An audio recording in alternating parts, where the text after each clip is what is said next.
नमस्कार, बहुत स्वागत है आप सभी का। आप देख रहे हैं स्टेट में हिंदी में हूं आपके साथ कृतिका सिंह। इस वक्त देश में खूब गुस्सा है, खूब उबाल है। वो इसलिए क्योंकि कोर्ट की तरफ से एक फैसला सामने आया है जिसमें सीधे तौर पर महिलाओं से जुड़े अपराध को कमतर आंका गया है। इलाहाबाद हाईकोर्ट की तरफ से एक ऐसी टिप्पणी की गई है जिसके बाद पूरा देश कह रहा है कि महिला सुरक्षा की बात करने वाली तमाम राजनीतिक पार्टी और तमाम अदालतें आखिर इस तरीके का फैसला कैसे सुना सकती है। दरअसल ये मामला 2021 का था जिसमें दो आरोपियों को ट्रायल कोर्ट ने बलात्कार की श्रेणी में रखा था, लेकिन अब इलाहाबाद हाईकोर्ट की तरफ से उस फैसले को पलटते हुए सीधे तौर पर कहा गया है कि किसी भी लड़की की ब्रेस्ट को पकड़ना या उसके पजामे या सलवार के नाड़े को काटना वो बलात्कार की श्रेणी में नहीं आता है, यानी कि बलात्कार के प्रयास के रूप में नहीं देखा जा सकता है। ये टिप्पणी जो है इलाहाबाद हाईकोर्ट की तरफ से की गई है, जिसके बाद लगातार कई तरह के सवाल उठ रहे हैं कि आखिर अगर करता धरता ही इस तरीके की बयानबाजी करेंगे, इस तरीके का फैसला देंगे, तो फिर महिला सुरक्षा के तमाम जो दावे हैं, वादे हैं, वो बेमानी साबित होते हुए नजर आते हैं। दरअसल पूरा मामला आपको बता देते हैं कि क्या कुछ निकलकर सामने आया है। सबसे पहले इलाहाबाद हाईकोर्ट ने जो फैसला सुनाया जिसमें सीधे तौर पर कहा गया है कि लड़की की ब्रेस्ट को पकड़ना, पजामे का नाड़ा काटना रेप की कोशिश नहीं है। ये बड़ा अपडेट जो कि इलाहाबाद हाईकोर्ट की तरफ से निकलकर सामने आया है। सुनवाई के दौरान ये बड़ा स्टेटमेंट दिया गया है। 2021 का ये पूरा मामला था जिस पर जो आरोपी थे उन्होंने याचिका दाखिल की, क्योंकि उस फैसले को चुनौती देते हुए हाईकोर्ट में याचिका दाखिल की गई थी, जिस पर ये सुनवाई की गई है इलाहाबाद हाईकोर्ट की तरफ से। आगे अदालत की तरफ से ये कहा गया कि देखिए, तैयारी के चरण और वास्तविक प्रयास के बीच अंतर देखा जाता है, यानी कि कोई भी अगर ऐसी हरकत कर रहा है तो इसे ये नहीं कहा जा सकता है कि उसने बलात्कार किया है या बलात्कार की कोशिश कर रहा है। तैयारी और वास्तविक योजना में बहुत बड़ा अंतर है, इस बात का अदालत की तरफ से जिक्र किया गया। दरअसल 11 साल की बच्ची के साथ ये पूरी घटना निकलकर सामने आई थी 2021 में, और तब जो है ट्रायल कोर्ट की तरफ से उन दोनों आरोपियों को बलात्कार के प्रयास के रूप में पॉक्सो एक्ट के तहत धारा दर्ज करवाई गई थी और मामला लगातार चलता हुआ नजर आ रहा था, जिसको इलाहाबाद हाईकोर्ट में चुनौती दी गई थी। और जब सुनवाई हुई तो हाईकोर्ट की तरफ से टिप्पणी जो है न्यायमूर्ति राम मनोहर नारायण मिश्रा की तरफ से की गई, क्योंकि यही इस पूरे मामले की सुनवाई कर रहे थे, जिसमें कहा गया कि देखिए, रिकॉर्ड में ऐसा कोई ठोस साक्ष्य नहीं है, यानी कि सबूत नहीं है जिससे यह साबित हो कि आरोपी वास्तव में पीड़िता के साथ बलात्कार करने के इरादे से आगे बढ़े थे। तो हाईकोर्ट के जज इस बात को नकारते हुए नजर आ रहे हैं कि देखिए, अगर सलवार का नाड़ा काट दिया, ये ब्रेस्ट पकड़ ली, तो इससे यह तय नहीं होता कि सामने वाला बलात्कार के प्रयास से आया था, यानी कि बलात्कार की योजना बनाकर आया था। इस बात को पूरी तरीके से नकारते हुए खुद हाईकोर्ट के जज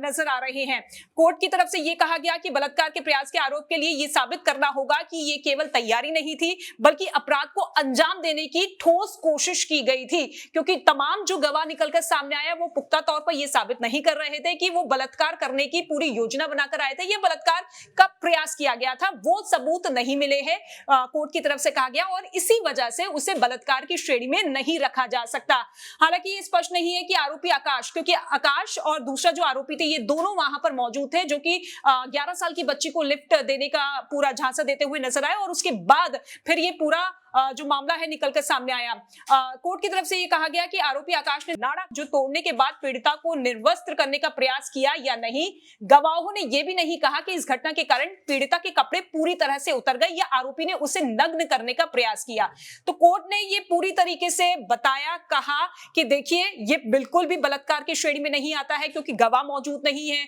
साक्ष्य मौजूद नहीं है जो कि ये पूरी तरीके से स्पष्ट तौर पर बताए कि देखिए, बलात्कार किया गया या बलात्कार की कोशिश से आए थे। तो सीधे तौर पर उस फैसले को इलाहाबाद हाईकोर्ट की तरफ से पलट दिया गया और साफ तौर पर यहां पर राहत जो आरोपियों को देते हुए नजर आए, लेकिन महिला सुरक्षा के तमाम दावे जो है, अब देखिए आप किस तरीके से धूमिल होते हुए नजर आ रहे हैं। सोशल मीडिया पर भी खूब गुस्सा उबाल देखने को मिल रहा है। कुछ कमेंट्स में आपको बता देती हूं जो लोगों की तरफ से किए गए हैं। सबसे पहला कमेंट जो एक किया गया है ट्विटर पे, उसमें कहा गया है कि तो क्या जज साहब को लगता है कि वो लोग लड़की के प्राइवेट पार्ट को पकड़कर उसके पजामे का नारा तोड़कर उसे पुलिया के नीचे खींचकर लड़की के साथ जवाबी कीर्तन करना चाहते थे, यानी कि वो जज साहब का इंतजार कर रहे हैं कि एक बार फिर लड़की के साथ वैसे ही घिनौनी हरकत हो जो कि लगातार अलग अलग जगहों से निकलकर सामने आती है। उसके बाद कोर्ट ये मानेगा कि हाँ, बलात्कार हुआ है। क्या बलात्कार को वो चीजें देखनी, कोर्ट को वो चीजें देखनी है बलात्कार होते हुए? ये कमेंट जो है एक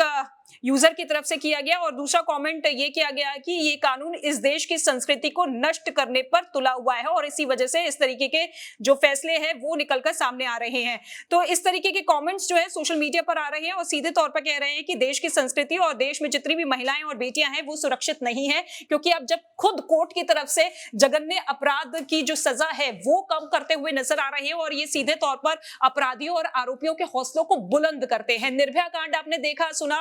आपने देखा किस तरीके से पूरा देश जो है एकजुट हो गया था उस निर्भया कांड के बाद और तमाम राजनीतिक दलों के लिए एक सबसे बड़ा मुद्दा बना था। हर चुनावों में ये मुद्दा उछलता है, बड़े बड़े दावे वादे अभियान चला दिए जाते हैं, लेकिन जब कोर्ट 2021 के मामले के फैसले को उलटते हुए ये सीधे तौर पे कहे कि हमारे पास वो पुख्ता सबूत नहीं है, वो गवाह नहीं है जो कि ये स्पष्ट करे कि वो बलात्कार की तैयारी के साथ आए थे,